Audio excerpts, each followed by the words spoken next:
Votre attention s'il vous plaît. Cet élément est en ligne là. Contactez-nous pour savoir s'il est aussi disponible en la langue de votre préférence. Veuillez aussi noter qu'il est en audio uniquement, dépourvu de ce fait d'image originaire. ChristeQuality.com. Les cieux sont à la portée de votre main, juste par un simple clic de la souris. Évangile-éternel.com. Conservation et partage de l'évangile éternel. En collaboration avec l'homme de Dieu, le Dr Jacques Moutombo, vous propose de suivre cette vidéo pour votre édification spirituelle.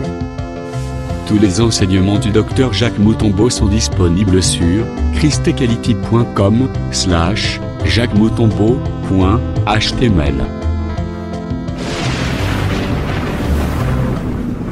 Bonne édification au nom de notre commun Seigneur et Dieu Jésus-Christ. Amen. Et tremblante, sachant ce qui s'était passé en elle, vint se jeter à ses pieds et lui dit toute la vérité. Ton bon délit, Seigneur Dieu de grâce, te remercions pour sa émission Goulou, la Tongo et Otoyo Kanilo Banayo. Merci, Nemo Sanisi Biso Kolanzamaso, soit moi si, à Saksarabane et à Sena Mapampunaye. Merci, Nemo Bemsi Nicolas Nessa, Otie Bilokomi Baleri, Papembe Vigno, et Papembe Sunizo, Tonayo Vigno Makila. Tolia sunito mela makila to so bomoi to telmeni ngwele so satana mambola makomi to kotanga to bodeli na komo Yesu Kristo. Amen. To pese église mbote na komo Yesu Kristo. Nzambe na il faut koyembela kaye, il faut ko bine la kaye, il faut ko change la kaye pour yazali ko mériter la louange, l'adoration.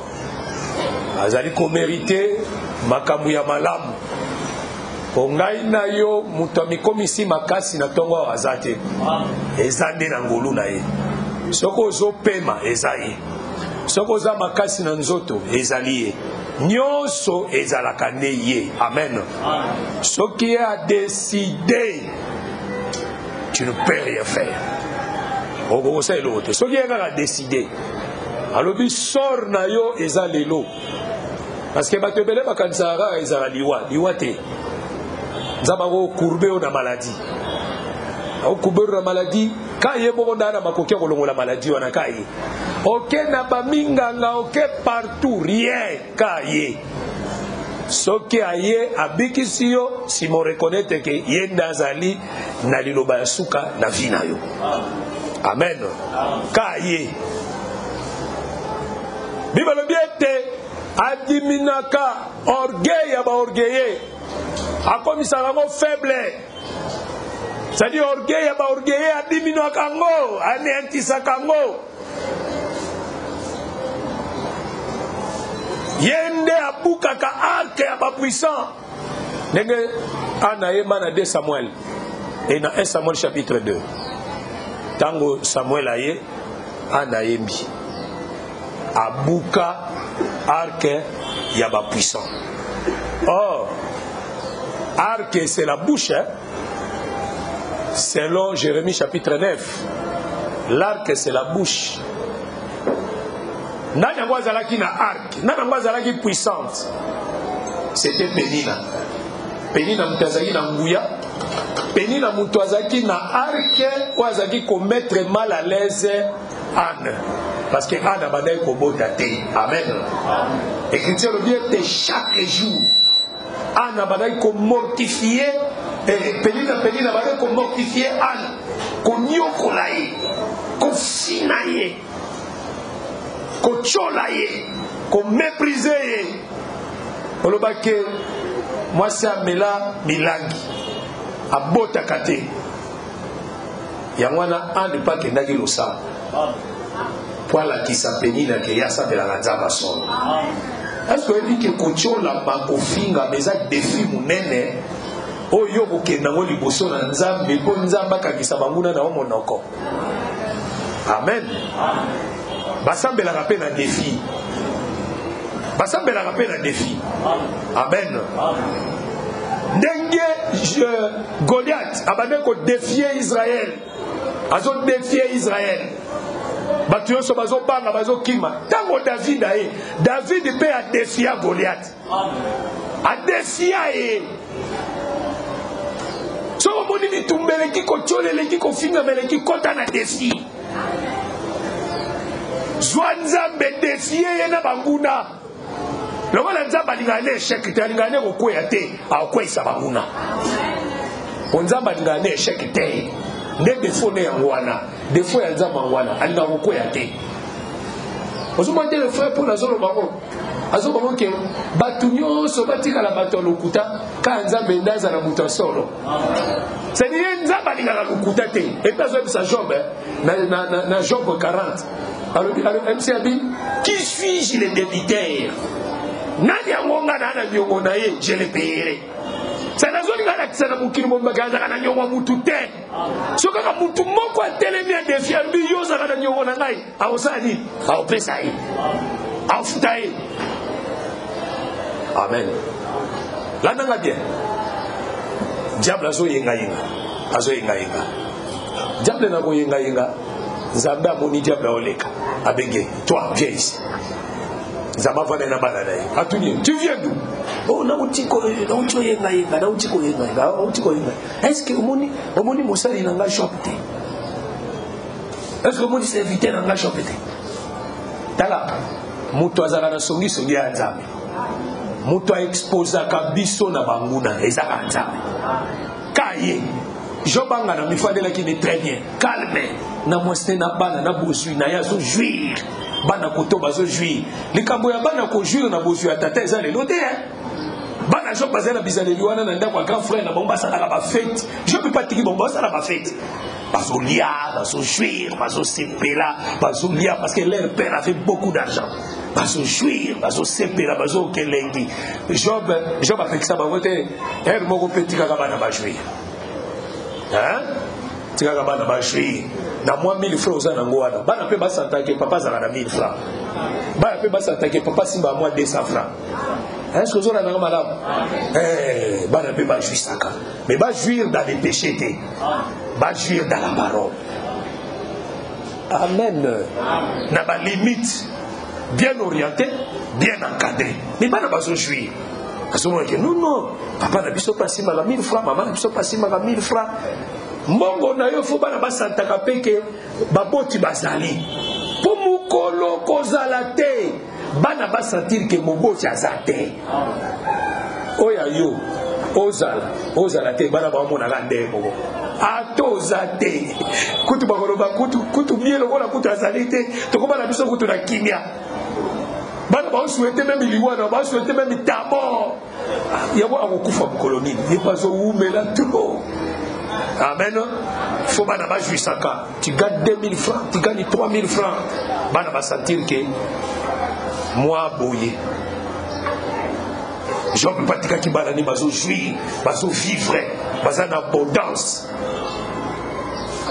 Nzambe tuni satan on est abino abia azo banga yo pour bateli biloko na ye c'est que mo bateli ezaka Nzambe soki Nzambe bateli biloko no muta osimba kwa Nzambe abi po bateli o sécuriser o bateli Job amen so Nzambe na pesinzela c'est Dieu na pesinzela bien kende tala nazo biso ke yeba ngo ke soki diable azoye pai na yo yeba ke yo no ozana garantie pas Nzambe Dieu te garantit. Diable peut tout faire de ton corps, la maladie, les sécheresses, tout comme ça. Mais ça quand les locaux moko diable ko simba ngote, et ça garantit on Nzambe tiena bomo inayo, et ça bomo yoana. C'est ça la nyosoro ça. Faites tout ce que tu peux faire, mais ne touchez pas son âme, à sa vie, ne touchez pas. Ne touchez pas. Remarquez, Anne, Azo Sambela, Penina, Kotoyo, Kocholai. Pour Penina, c'est la banda. Penina, na Anne, Baruno Sobasi ya Elimelech. Bazé Basinae. Ce qu'on a Anne, Badeko Bota. Et Penina bana ko bota, ana zo bota te. Ndako koma ina kokoso. Amen. Koma ina kokoso. Oya zala na bana, azo chola muningo azangi bana. Ko finga, ko mépriser, ko dédaigner, ko mona ipamba. Ana kepa nzambe. Ani tango kepa nzambe, alelili nzambe, nzamba pesi yabo. Nzamba pesi réponse. Amen. Tango azui moko kaka, yeso eka moko. Amen. Azina no moko wana. Pona sima ko bonza epa nzambe, nzamba peke mitanga. Eso nga mara. Na sima ko bonza epa nzambe, nzamba pesi 5. Olele panza nzamba pambolio, cause l'égoïste te. Pesa nzambe nzamba o multiplier. Et ben nzamba zo multiplier pona nini parce que ya mukeka kwa senga kinzamba na nzamba pesi akomo mona mo muke zo ko kaka pona yimoko. Il trouve difficile à partager ça. Il trouve difficile ya ko pesa pe par nzambe. Nzambe yo peso par na yo parce que aussi mon associé. Les gens ne prospèrent pas. Il y a toujours du blocage. Parce que Bazali ba égoïste. Ne soyez pas égoïste devant Dieu. Au Seigneur, nous allons soutenir yo. Nous allons soutenir yo. Zala reconnaissez pas ça. Amen. Zala reconnaissez pas ça. Yemzanzambe loba nzambe. Merci. Nandengo pambolinga merci. Nandengo pesinga nzambe merci. Comment nateke et comme mukie. Anezekana moko, kaka moko. Mes prières na sala lobi nzambe soko penga mwana na obonzela yo. Une femme fidèle. Deka zika kayango. Azuka ka mwana wana. Deka zika ka mwana wana asali ni. Abonzele nzambe. Andimi lisusu ba finga e pamba. Ba mona zanga tina. Abonzele nzambe. Nzambe lokola linga kotikala na nyongwa mutu te. Amen. Qui suis-je le débiteur? Je le payerai. Nani na nyongone na kufuta. Deka kaka a offrir nzambe pa. Nzambe pa lobi ngai te. Ngaba meka ngai te. Ngaba testa ngai te. Ngana multipliaka. 5. Amen. 5. Après c'est 5. 5. Naba na bibali. Naba na basi. Mais tant Samuel asali prière ayembi na loyembo alobia obuki arke ya bapuisa. En d'autres termes, okangi munoko ya Penina. Amen. C'est que Penina alobe soute. Munoko ya Penina ya una zomso na toko lelo nzambe aya nola yo akanga minoko ya ba Penina nyoso. Ba Penina nyoso bazo tourmenter yo, bazo mal à l'aise. Bazo indisposé yo. Amen. Ba Penina ba mona netu ba ko échouer te. Ba Penina ba mona ga ba réussir na vie. Ba okenda ka liboso. Ba Penina ba mona ga bongo. Même na kacha musala. Au moins, le chef wana zana moi poste. Il te minimise toujours. Il voit toujours que yende kaka au top. Yoko ko matate, yoko ko tombo matin. Ngana zo ebiso ke nkolo aza capable de kakisa munoko. Nkolo aza capable de tombo la yo.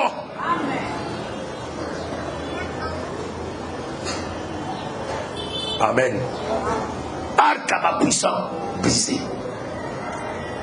L'olego a peni na nyoso esili. Tika bachola yo.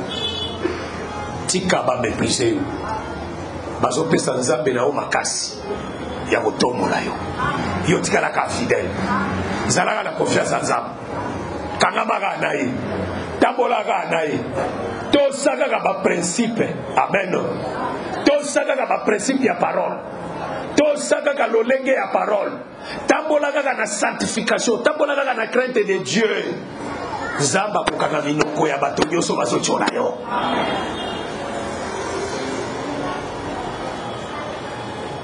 Po azali nkolo Yesu ye lolango e.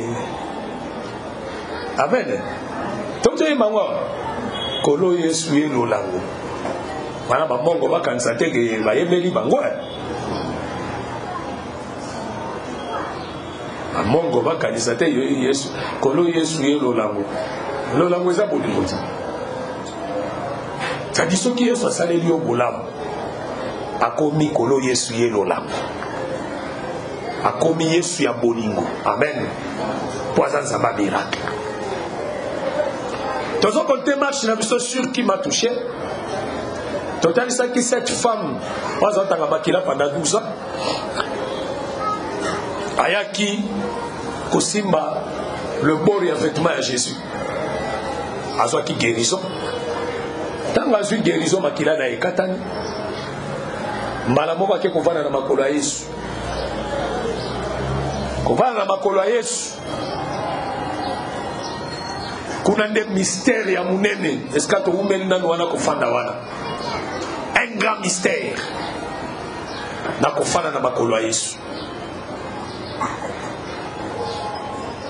Tosima itolobaki de cette femme qui est l'image du peuple. Parce que notre Dieu, c'est un Dieu de temps et un Dieu de circonstances. Tu veux dire que dans la vie sociale, nous avons besoin de temps, nous avons besoin de circonstances. Dieu peut bouleverser aussi les choses si tu es fidèle. Ce qu'on dit qu'on saisirait à bouleverser ça. Amen. Il fallait que ça ne tel. Mais Dieu peut créer des circonstances pour que les salami na bomo inayo. Ce qu'on est bien dans le tapo nanaï. Ce qu'on est bien dans le simbaï. Ce qu'on est bien créer une opportunité. Zambé va créer une opportunité. Dieu change. La seule chose que ezaka ne loko moko nzamba changeaka te ezali temps ya enlèvement. Amen. Temps ya enlèvement nzamba ochange yango te. Ana ngona programme na ye. Biso ne batutoa na tâtonnement comme le frère Paul lui aussi tâtonnait.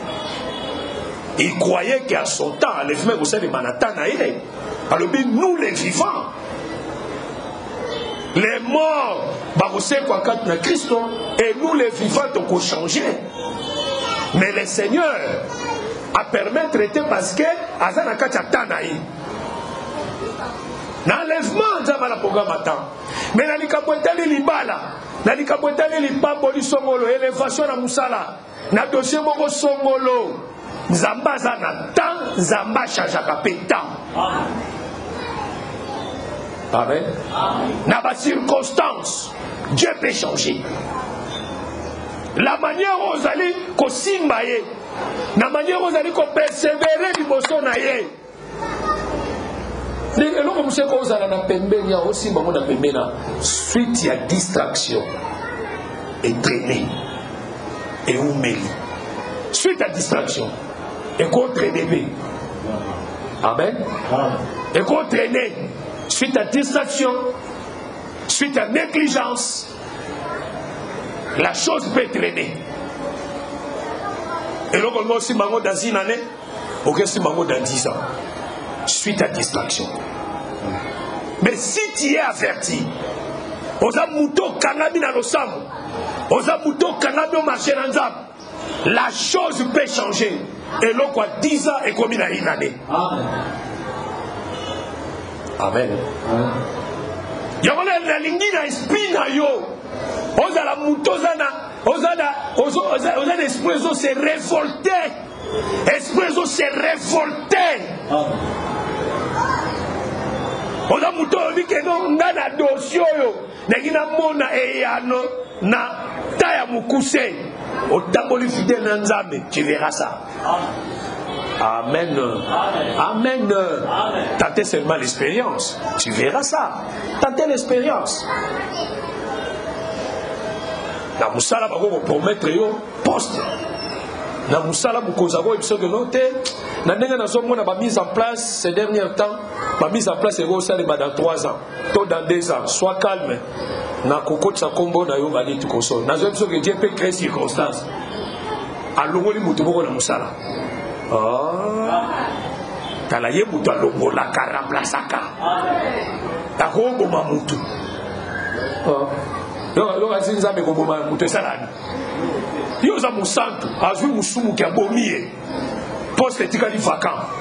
Ka chef wana.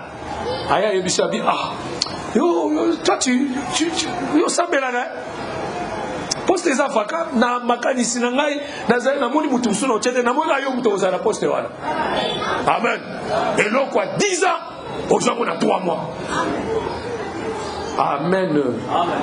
Mais yo soki on continue la vie tellement so yimbi daka na mozwana nga ba ko pesa nga poste na musalo ko tona ba na milango ko tona ba désordre ko continue na respect à di mesate respect à action de grâce ezate respect à boezate respect à boezate respect à boezate Zambe azu pesa poste wana mutu alingaka kufa wana a commissaire susu asa bela ke AVC abeli pesa AVC na musala même alobiki a conseil que so na bobo oblika mutu mutu azoki akomozonga na kani na musala asimi mwaka na komozonga musala akomoya musala akomoya musala antingi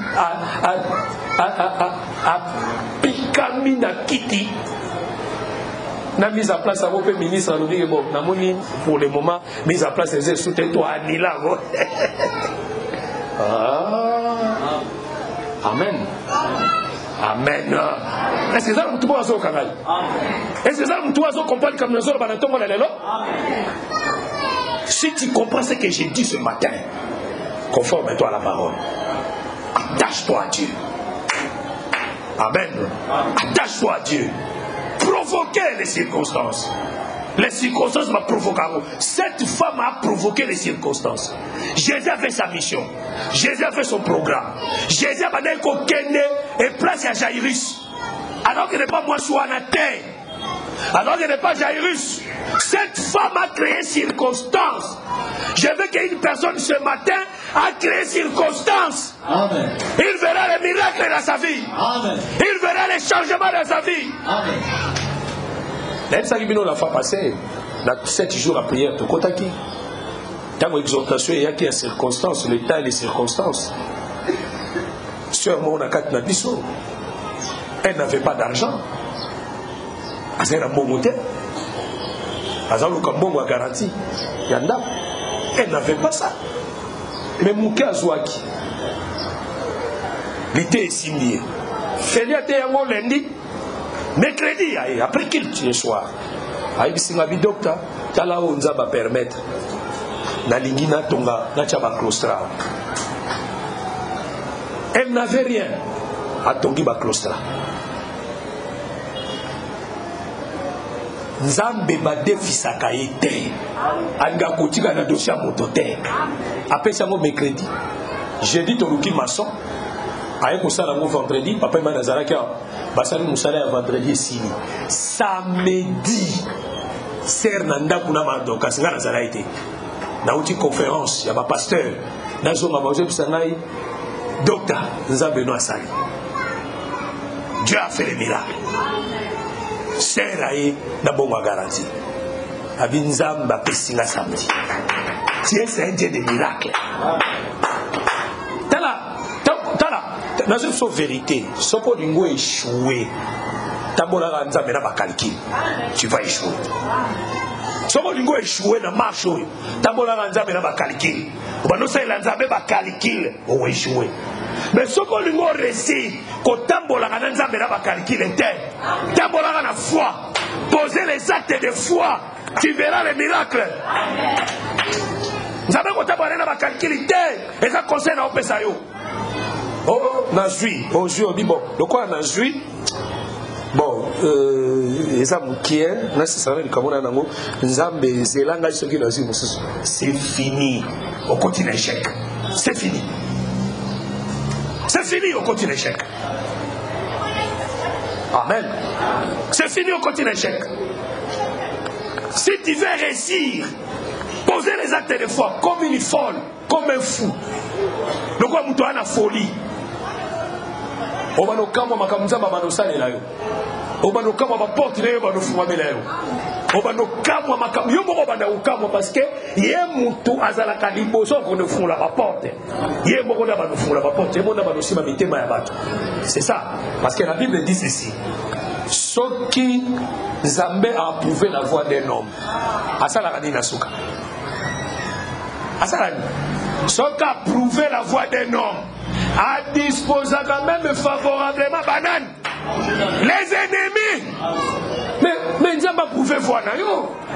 Nous avons prouvé voir d'ailleurs par des œuvres, par les actes de foi. Nous avons prouvé voir d'ailleurs. Amen. Et puis il va faire quoi? Il va disposer même tes ennemis. Même les ennemis.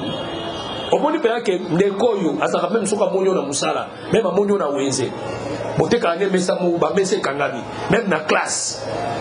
Prof là, au président de la classe. Et puis toi, je t'aime pas. Et ça, tu vas bon. Même dans musala, même à dire je n'aime pas ce type-là. Donc le dossier il va pleurer. Quand il va là. Amen. Mais ceux qui ont prouvé, ils ont prouvé voir na yo. Ka ye wana dossier na yo et quoi na maboko na ye. Ako kama ndenga usinyango. Pour muta ko imposer zanzambe. Ako zangise pongi.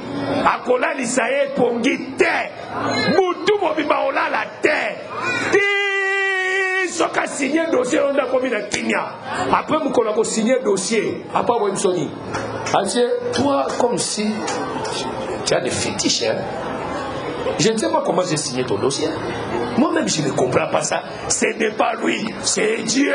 C'est Dieu des armées qui est capable de faire de grandes choses. Au-delà de ma qualité. Amen. Crée des circonstances. Comme cette femme a créé des circonstances. A créé des circonstances. Donc on a créé des circonstances. Ouverture et fungwa belelier. Abamodani. Afungwami. Makila et katani. Amen. Nalingo sala makamba bato maboma. Loko la moi soit sala kili kamba bato maboma. Moi soit sala kili kamba bato maboma.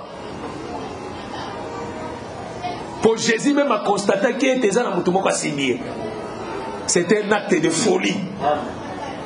Un acte de folie ouvre les portes. Amen. Tu n'as pas d'argent dans l'église. Moi ou là où moi j'ai pris. Parce que pour nous servir, tu dois avoir toujours beaucoup d'argent. Non. Pour nous servir, c'est la volonté. L'esprit est disponibilité. Tu peux servir ton Dieu.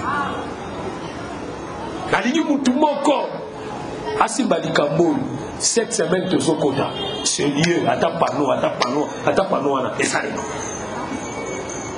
Si vous sentez que quand on a subi on a monté manayo, a subi monté mano, ça n'a pas fait.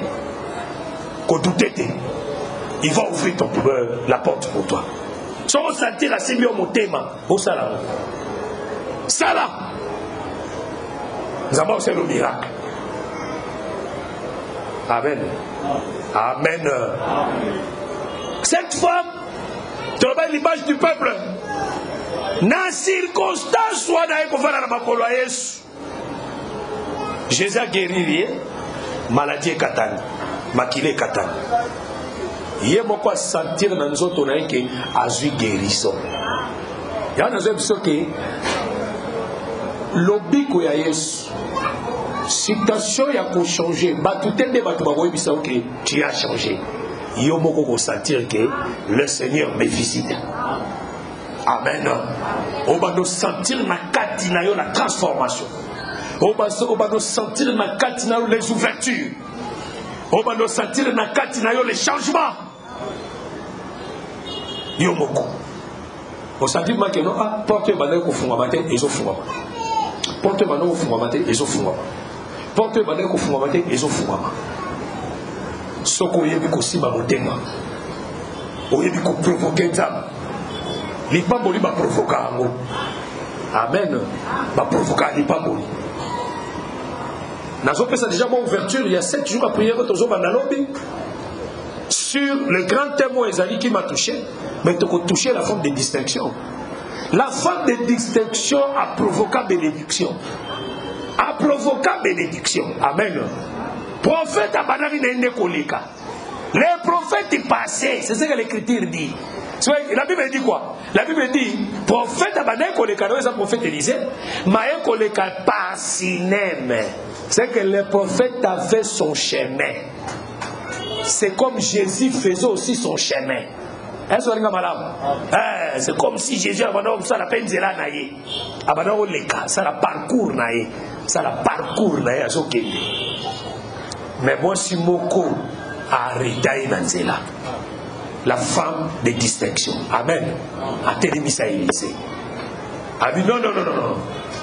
Tu es cet homme de Dieu. Passe, entre dans ma maison. Olia Moueloko. Ça dit, à provoquer bénédiction. Est-ce que vous avez à provoquer bénédiction, à provoquer amour. À provoquer bénédiction. Wana na kanyoka de kangili boke wana e fuwa malobi pour lobby ozana moi ba gymnastique to tambola wana kola osala biso grâce mais si bango na nuke li pambo li ba provoka kango yeso bana oleka soki moi so ayaka te asimba ka yesu te angabika te ana iso vérité angabika te agabika te na makambo nzambe pe ba se forsaka amen na lieso to ana ngolelo na vimbo na makambo nzambe po pambola on s'efforce aussi ba se forsaka otali peso lo bigelo te na situation na oleka nango na posa ya ouverture ya dossier tel nzamba sale de ouverture amen. Namoni bazotala mingi ba geste barrière ils a respecté te namoni na tel pesa namoni ba cache na bineza bola tala tamuna ayi ba geste barrière ils a respecté te policier mo bazo le Canada zotala net après qu'il était azongi la biso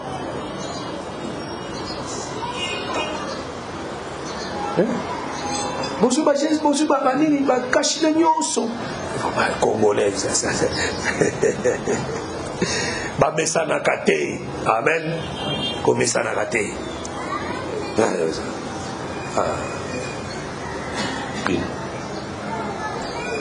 Regarde si bande pour aller des cacher.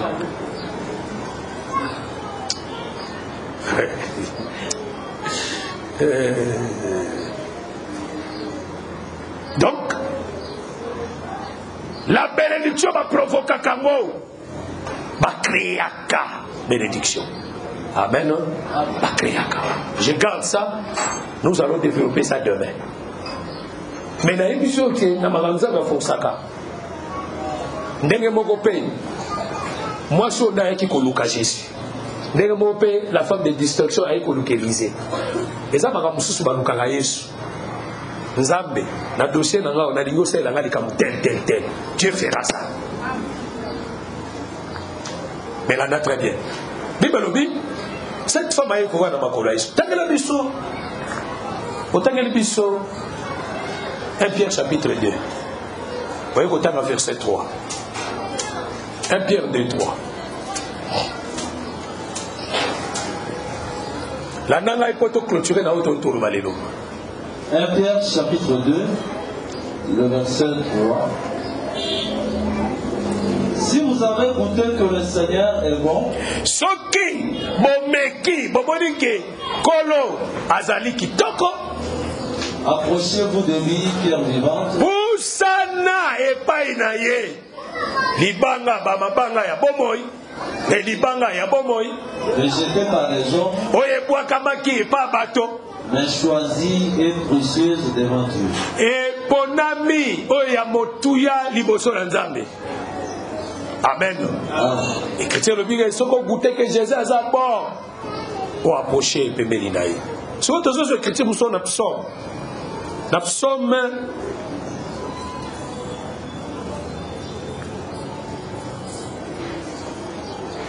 Ensuite, psaume 34, verset 9. Taguelis. Psaume 34, verset 9. Psaume 34, le verset 9. Sentez et voyez combien l'Éternel est bon. Santé, Meka, Petalaete, Yawazali Malamu. Et l'homme qui cherche en lui son refuge. Anayende motokoluke painaye refuge kobatelama. Amen. Kotoba lo biete soko goûter ya waza elengi aza kitoko usana pembeni naye. pierre vivante. Yende libanga bomoi. So Monica aza kitoko poussa. Yango moi si autant on constater qu'abiki na maladie nae, à comprendre que Yesu aza kitoko. À s'approcher pembeni nae. C'est que Jésus c'est la pierre vivante. Amen. Toloba ki ete azali la pierre plus précieuse. La pierre vivante, précieuse. Oezali na Exode 28. Na 12 pierres oezali na pectoral, il y a vêtement à souverain sacrificateur. C'est lui la pierre. Gende libanga ya bomoi. Tangela biso Apocalypse chapitre 4. Apocalypse 4 verset 3. Tangela Apocalypse 4 3. Apocalypse chapitre 4 verset 3. Celui qui était assis avait l'aspect d'une pierre et jaspe. Banana 2. Joie 2 qui t'a la 3. Aussitôt je fus ravi en esprit. Et voici il y avait un trône dans le ciel. Et sur ce trône quelqu'un était assis. Celui qui était assis avait l'aspect d'une pierre de jaspe.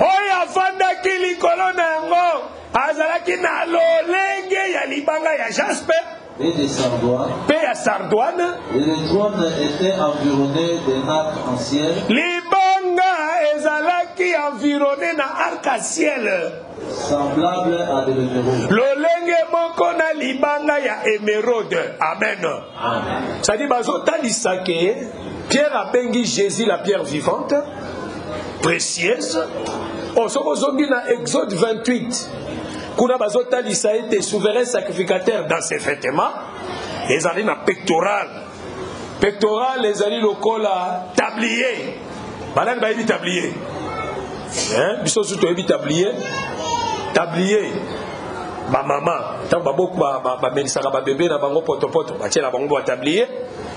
Ba na ba restaurant, ba cuisinier, ba la taka ba tablier. Ce qu'on voit déjà ba tablier ba cuisinier teni ba bébé, mais ça tablier ya nganga nzambe. Ezalaka doublé. Na kati nango doublé. Et bandi na mapeka et kiti boy. Aokanango sentir na kati boy. Dans les colons ezali na 12 pierres, ezaka carré. Ezana 12 pierres précieuses. Et bandi na libanga liboso ezaka jaspe. Na kombo moko ya mwana moko ya Jacob. Na suka ya plutôt e bananga na libanga sardoine, ou ezali Ruben, et suka kana libanga ya jaspe, ou ezali Benjamin. Est-ce qu'on a dit madame? Babenga ngo ba pierre précieuse. Zokande yango elatesami na to la souverain sacrificateur. Mais dans Apocalypse chapitre 4, tango Jean Zalani de Patmos, azotala muto avali na kiti ya bokonzi. Azomona ye lolenge ya mabanga wana. Est-ce qu'on a malamu? Amen. Azomona lokola jaspe, azomona lokola sardoine. Petrone na ye ezali environné na arc-en-ciel semblable na libanga ya émeraude. Oh, mabanga na nyoso ya na tina. Aza Ruben, aza Benjamin, aza Lévi. C'est-à-dire na trône nenga vana ki wana aza bana misato ya Jacob. C'est-à-dire na keka kuna pona hôtel saite libanga eza mutu mobimba. Yende véritable pierre précieuse. Amen. L'année prochaine, Zambe soka sungi biso tokosa la séminaire sur le pierre précieuse. Les 12 pierres des fils de Jacob. Tokolobe l'enseignement. Et ça c'est un enseignement moko très riche. Amen. Très riche. Na boyebi, na nguya, na kati ya mabanga wana. Parce que mabanga les a na couleur. Chaque couleur est significatif. Est-ce qu'on a un malade? C'est significatif. C'est ça. Voilà pourquoi Jésus-Christ c'est lui la pierre. C'est-à-dire que s'approcher par Yesu. C'est-à-dire a commis libanga. Yesu a commis libanga. A commis fondement na biso. Amen. Akomi fondement na biso. Akomi sécurité na biso. Amen, église. Akomi soutien na biso. Yesu wana. Soko yoki kaza malam pusana. C'est qu'akomi lieu ya refuge. Amen. Amen. C'est Jésus libangati. Nazana nous connaissons pour la personne compréhension pour te voler. Est-ce que vous avez même ça qui vient que n'est pas pour moi. Il faut ça dans les bosoni. À ça la taxi. Si ma salle nini a volé. Tu vois qu'on voler sur notre salle taxi. Est-ce que vous avez malade? Ce qui te joue ça la taxi pour comprendre. Yamona tenga na lobaka boye ata sangwa lobike Yesu azali banga na ondimate pour ça mon mutalobi Yesu ali banga et il faut démontrer nga Yesu ali banga ndeni est-ce que nga mala pour tout le monde va Yesu li banga peut ton limite hein il faut naye bakalubi li banga faut quoi be écriture Yesu ali banga pour ko suka deka azala pierre vivante so to suka to eba deni kazala pierre vivante faut to tabola na makomi asa soka na malamu Tangela biso na Proverbe 30.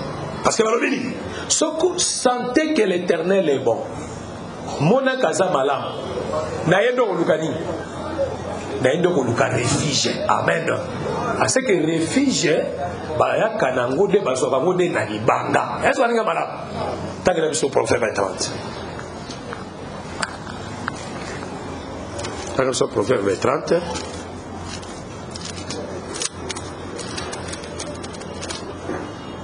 Verset 26. Proverbe chapitre 30, verset 26. Les Dama, peuple sans puissance, place leur demeure dans le rocher. Ba plasaka ba evandelo na bango na mabanga. Amen. Nana évidemment. Nana évidemment. Personne. Moni yo linga village te moko linga mboka te. Nana kene mboka. Oh évidemment. Damezani pas mal.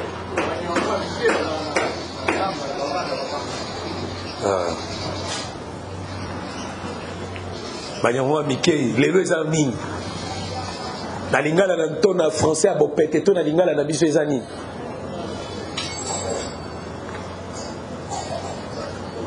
Wano kangano. Moni photo yebaka. Amen. Na biloko. Dama ezali la paix à Zamba. Tozana la paix à Mboka na la paix à Zamba. La paix à Zamba benga ngo dama. Batuvaka ba nani na bango demer na bango na mabanga. Omoni langage mususu Yesu azolo bake les renards au de tanière. Tanière ezali ba rocher oyo ezana ma dusu.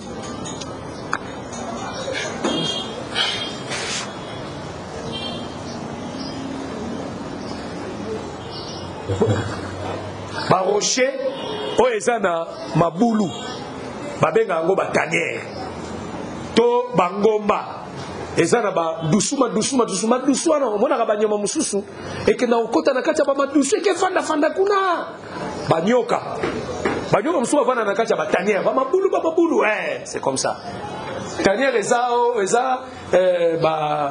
ba kitunga moko boete te ezaka ba madusu ezana ba mabele ezana ba mabanga ezana sa ba ngoma babenga yango tanière. Les damas, les peuples sans puissance, Zwakaba demer na bango na mabanga. À d'autres termes, mabanga est commis lieu de refuge pour na badama. Babeki bango les peuples sans puissance. C'est que ceux qui marquent au compte na mabanga, ba commis na puissance. Amen. Est-ce que vous avez besoin de malade? Amen. C'est quoi le baquet? Pour bango ba compte na ba rocher. Il faut ba rocher wana et pasuka. Est-ce que vous avez malade? Ce qui rocher pasukite dama kozwa bisika ke novanda terre. Pour rocher pasuka, il faut qu'il y ait quelqu'un à passer la rocher wana. Nananga très bien. Sikoyo, dama babengi yango peuple, c'est-à-dire sont des animaux. Banyama mike ya zamba babengi yango peuple. Na Lévitique 21, les damas batanga bango pe comme des animaux impires. Baza banyama mbindo. C'est-à-dire les animaux impires. Na Lévitique 11, batangi pe bango kuna. Amen. Nyama ya mbindo ezaka ka mbwate. Nyama ya mbindo ezaka ka lion te. Nyama ya mbindo ezaka ka chacal te. Ezali liene te. Ezali lion te. Ezali boye te. Nyama ya mbindo pe babengi ye dama. Tanga Lévitique 11 okutango. Dama ça rappelle l'animal impire. Sikoyo, les damas, les peuples sans puissance, batuvaka demer na bango na rocher. Amen.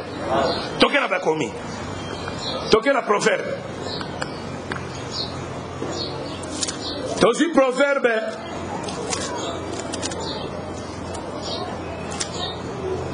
Proverbe 18, verset 10. Toke na proverbe 18, 10. Proverbe chapitre 18, verset 10. Le nom de l'Éternel est une tour forte. Le nom de l'Éternel est une tour forte. Comme ya Yahweh ezalaka ndako ya molai. Amen. Oya makas. Ok. Les justes s'y réfugient. Les justes bakendaka ko se réfugier kuna Et se trouvent en sûreté. Bah se retrouvaka na kati ya sûreté. Amen. Amen, Église. Acclamez très fort le Seigneur.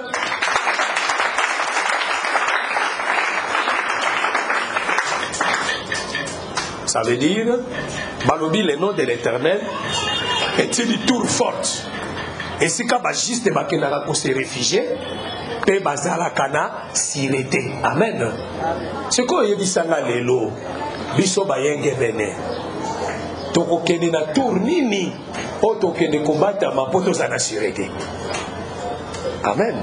Parce que balobi, le nom là, c'est le nom de l'Éternel. Le nom de l'Éternel, c'est quoi? Amen. Le nom de l'Éternel, c'est nini? Aux Jean chapitre 17, verset 6. Jésus a fait la prière sacerdotale. J'ai fait connaître ton nom aux hommes que tu m'avais donné. Nalakisi kombo na yo na bato bapesa kinga. Sikoyo. Ceux qui te comprennent de malamu te. Jésus t'a masangisa ki baye ko na bana yo savons le nom de Dieu c'est que de quoi? Alors bana baoni. Yoshua. Yahweh. Elohim. Adonai. Amen. Parce qu'il dit que j'ai fait connaître ton nom aux hommes que tu m'avais donné. Et bango va comprendre que na utie pa inayo. So mutu pas comprendre que Yesu a utie pa nzambe et il faut ayer banano le nom de Dieu. Amen. Ayer banano le nom de Dieu. Abi j'ai fait connaître ton nom aux hommes que tu m'avais donné. Soki tososoli tokobanda koluka kombo te na suka lango na kotia kombo na Jacques Mutombo. Parce qu'on cherche le nom de l'Éternel, n'est-ce pas? Yaka ebisaka batu ke batu basakanaka na batu te. Nzamba aka moko. Mutu amukila kokoma nzambe te. Omoni batu bazo vénérer Branham parce que balobi Branham kombo na ye William Mario Branham. William 7 lettres. Mario 7 lettres. Branham 7 lettres. Au moins 7, 3 fois. C'est la purification. C'est la perfection. C'est un homme parfait. Amen. Ndoi n'a pas récupéré un mot dans la 8e réal. Lopol 7. Mutombo 7. Kalombo 7. Il n'y a pas sûr avoir le divinité. Ngai pe na récupérer. Pour ngai pe na 7. Jacques 7. Mutombo 7. Kalamba 7. Topanzani. Topazana point. Yanga inde botere melinga. Bango et salami. Ngade botere meli. Ngala ko comme divinité te. Quoi ni? Ngapela na seti. Perfection 3 fois. Je suis un homme parfait. Ce n'est pas ça. Ce sont les noms des parents Bapé Sanaï. Ça n'a rien à voir avec Dieu dans l'intérieur. Ça n'a rien à voir. Bah, comme 7, il y a un paquet de venir au Tambourao. Bah, 7. Ce n'est pas ça. Les noms de Dieu, c'est l'Apocalypse 19. Amen. Bah, le Bible, il y a l'Apocalypse 19. Apocalypse 19, c'est le Bible. Si tu veux connaître les noms de Dieu, Apocalypse 19.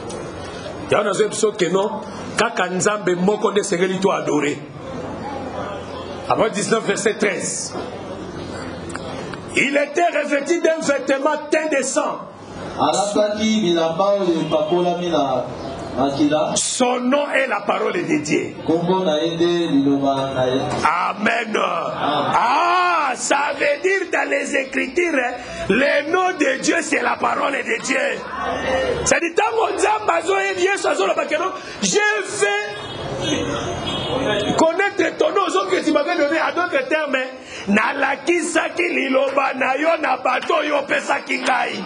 Pendant 3 ans, Jésus avait enseigné la parole.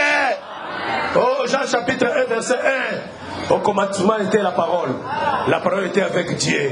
La parole était Dieu. Ah bon? Au Kitinase, cette parole est la takinzoto.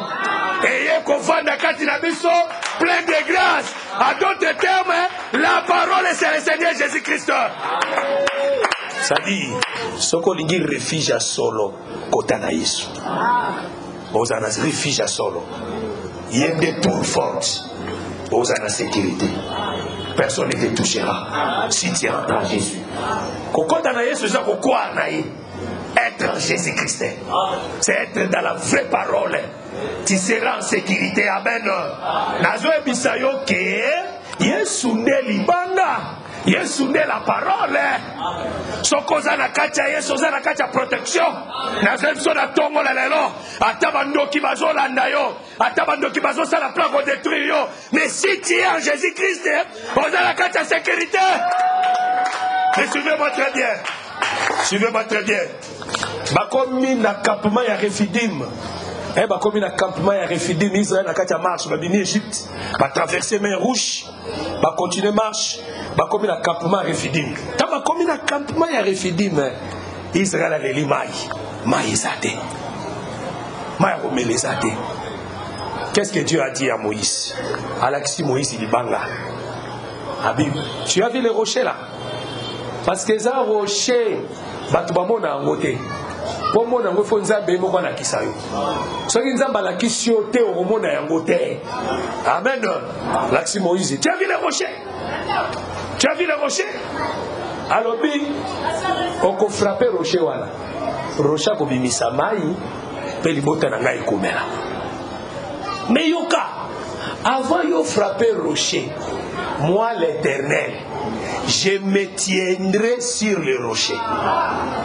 C'est-à-dire, ce que mon ngai l'Éternel, na se tiendre l'icolo ya rocher. Yo siko yo yaka frapper rocher. Ah, gloire au Seigneur. Gloire au Seigneur, frère. Cet évangile, c'est l'évangile de la bénédiction. Amen. Mais maintenant, 1 Corinthiens chapitre 10. Verset 3, 1, tir à 3. Les frères pour la Zorobani. Les enfants d'Israël marchaient dans le désert. Il y avait les rochers, les suivaient. Rocher pour répondre à la Dabango. Rocher comment la Bakolo? Rocher comment on tambola? Rocher la Dagabatu. Dans la Zoé Bisson, c'est la Nyosé aux tambola. Rocher aux tambola dans les longs. Rocher dans les longs. Ceux qui sont traversés, mais rouges. Ceux qui sont venus d'Égypte. Quand tu marches, les rochers sont avec toi. Les rochers marchent avec toi. Les rochers t'accompagnent. Mais rocher a dit Bangoka. Tant déjà l'Éternel a s'est tenu sur les rochers. Moïse a frappé le rocher. Rocher a mis si maï. Des rochers a dit que Tamboula Bango. Ah, Nassimi Malobo, je vous abandonnerai point. Je vous délaisserai point. Je serai toujours avec vous. Amen. Mais yoka azoroba. Alobi, les rochers là, c'est Jacques Mouton. Les rochers là, c'est le prophète du temps de la fin. Les rochers là, c'est les Christ. Amen. Les rochers là, c'est les Christ. Et ça Christ. Amen. Rocher wa des Christ. Pesa offrande le moi pesi ga libanda kuna. Que Dieu soit loué. Ça va pas bolai. Offrande de traverser miraille. Gloire au Seigneur. Ça va pas pour la frère au nom de Jésus. Les rochers là, c'est le Christ. C'est lui le rocher. Mais si bas, Moïse a vu les rochers, le peuple est dans la souffrance. Le peuple, c'est que les rochers, ça n'a pas été katinaï. N'a jamais dit ça sur la baboye. Oyaza n'a pas sa maille. Aïe, pas une angaï. N'a coupé ses mailles à Komela. Et comme Alizi Banakati naye, c'est que les rochers de la balota bola, Adena Maï Nakati naye. Il avait de l'eau. Azaki na Maï. Jean interpréta le dit, Maïwana c'était l'esprit. Ah, c'est qu'il avait l'esprit en lui. Il avait de l'eau, frère. Oui, il coupait sa consolation. Oui, il coupait sa soulagement. Azena Monakati naye. Parce que le problème, c'est que les amis, il faut l'éternel. Aïe, on va dans les colons à locher. Car Kumisa nzabe poko la biso misu. Après biso misu robona. Ah c'est que pour la lobby le rocher c'est Christ. C'est que faut tomber à l'éternel. L'éternel c'est l'esprit. Il y a Moïse qui était Jean-Baptiste. Parce que Moïse c'est Jean-Baptiste, n'est-ce pas? Parce que Moïse a outi la tribu à Lévi. Jean-Baptiste azalaka frère ya Moïse a outi la tribu à Lévi. C'est lui le dernier prophète de Moïse, n'est-ce pas? C'est lui l'incarnation de Moïse. Il ne fallait qu'à mona, n'engenini l'éternel, à jouer à côté les malikolo et à rocher. Il y a voilà dans Jourdain. Tango bâtissi Yesu abimi na mai. Likolo et fongwami. L'éternel qui est l'esprit, et jouer à côté les malikolo et à rocher. L'esprit tango kiti likolo Yesu. Yabwana ebongi sabaki sikoyo po babeta ye. Parce que la seule chose que les rochers babeta les rochers l'éternel était sur les rochers. Jésus dans baso beta et fimbu. El baso flagellé l'éternel qui est l'esprit était dans les rochers frère. C'est lui le véritable rocher qu'on devait frapper. Mais avant de frapper, il fallait qu'elle agréé. Parce que l'éternel qui quittait sur le rocher, ça dit Dieu a agréé l'offrande. La seule chose que Nakati a joué, il y avait un hôtel là-bas. Un hôtel plutôt. L'hôtel à 12 pères était sur le fleuve. L'hôtel à 12 pères, c'est le fleuve, n'est-ce pas? Oh, mais dans Josué chapitre 3, tant que Israël va commis dans Jourdain, n'est-ce pas? Batonga qui hôtel à 12 pierres dans le Jourdain. Amen. C'est que tant que tu hôtel est un sacrifice. Si il fallait qu'il sacrificateur à ça la sacrifice. Jean-Baptiste était sacrificateur parce que Tata Naëzala qui Zacharie. Mais Luc chapitre 1, n'est-ce pas? Zacharie a qui sacrificateur. Tata Jean-Baptiste. Jean-Baptiste a qui sacrificateur parce que sacrificateur a beau sacrificateur. Si vous avez dit sacrificateur, vous avez dit Moussala. Il fallait que la Moussala dans le Jourdain. Est-ce qu'il l'hôtel est ça? Dans la Bible est bien. Jean-Baptiste a bâti ça quand Yesu était. Jean-Baptiste a bâti ça à Tébélé. Puis il dit qu'il y avait beaucoup de gens qui venaient être baptisés par Jean. Ça dit que qu'on soit baptisé par Jean. Batouana surtout bazala qui va offrande. Bazala qui va sacrifice.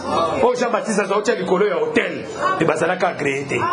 Parce que le collet fou va quitter. Bazala qui va sacrifice. Bazio va matisser. Bazio Esaïe comme sacrifice. Va mettre le collet à hôtel.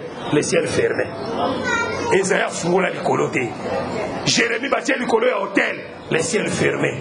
A fou la colloté. Parce qu'on cherchait depuis l'Éden. Moutou a kangaka Éden. Quand il y a eu la porte de l'Éden était fermée. Pour Adam Zonga na Eden. Mais si l'hôtel Eden était fermé, personne ne pouvait retourner.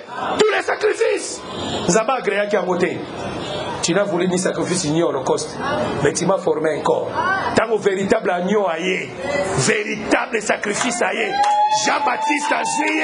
A tient les colons à hôtel. Et le sacrifice est salami. Parce que qu'on voyait qu'on tient les colons à hôtel. C'est la mort et la résurrection. Après la résurrection, les ciels vont s'ouvrir. Le Saint-Esprit va descendre. Amen. Ça dit l'offrande. Oyo Nzamba Agréa. Pour le lobby Sotopambolama. C'est le Seigneur Jésus. Amen. Il y a les rochers qui devaient être frappés. Voilà pourquoi sur la croix on l'a frappé. Maïna Makile Bini. Pour l'hôtel, c'est qu'il y a des rochers solo Babetaki. Babeti est sur la croix. Le Saint-Esprit est sorti. C'est de l'eau qui était là. Parce que Saint-Esprit fait du manakati, il fait du manakati, libota ba melayango. Mais na ekulusu abimisi mai qui est le Saint-Esprit. Mais tomeli yango wapi? Tomeli yango na Acte chapitre 2. Quand le Saint-Esprit était descendu, les atango tomela mai. Qui siko tomela ga mai wana. Amen. Tisco tomela mai. C'est lui le rocher frappé.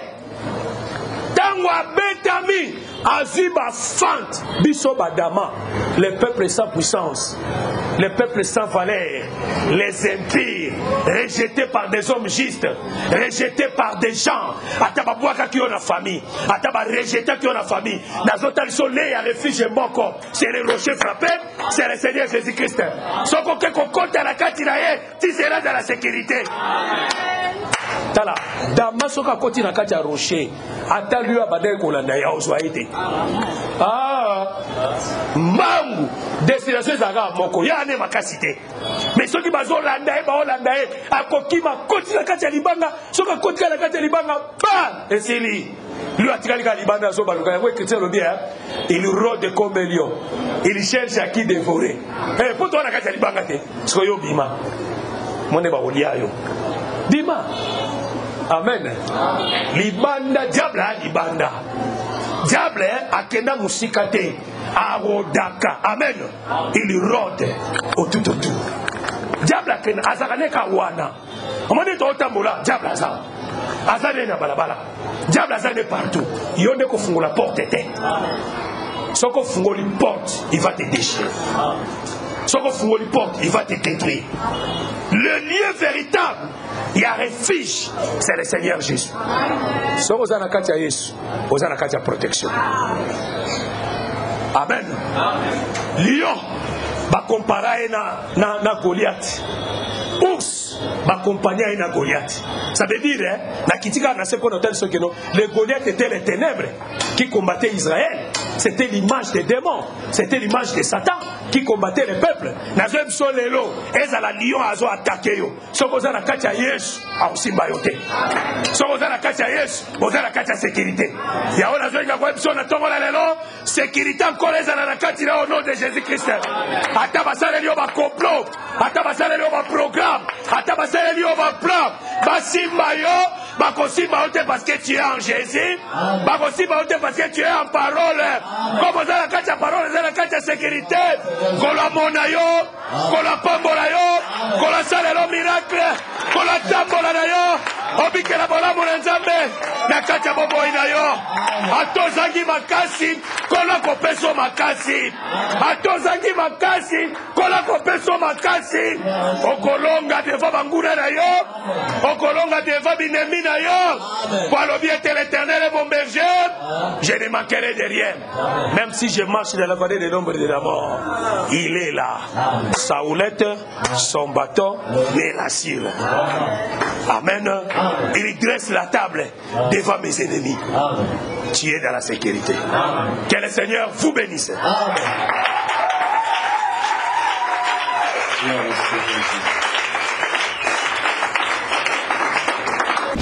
Merci d'avoir suivi ce message et que Jésus-Christ vous bénisse.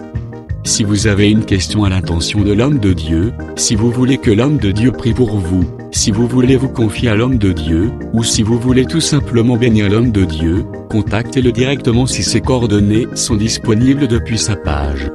Sinon, contactez-nous et nous lui transmettrons vos préoccupations. N'oubliez pas de faire un tour à notre page évangélisation pour voir en quoi vous pouvez vous rendre utile à Christ par cette œuvre. Que Dieu vous bénisse tous. Amen. ChristQuality.com. Les cieux en un clic de la souris. Évangile-éternel.com, le site de l'évangile éternel. Christ Equality Fondation, équilibrer la manne ramassée dans le désert de sorte que chacun ait un eumère.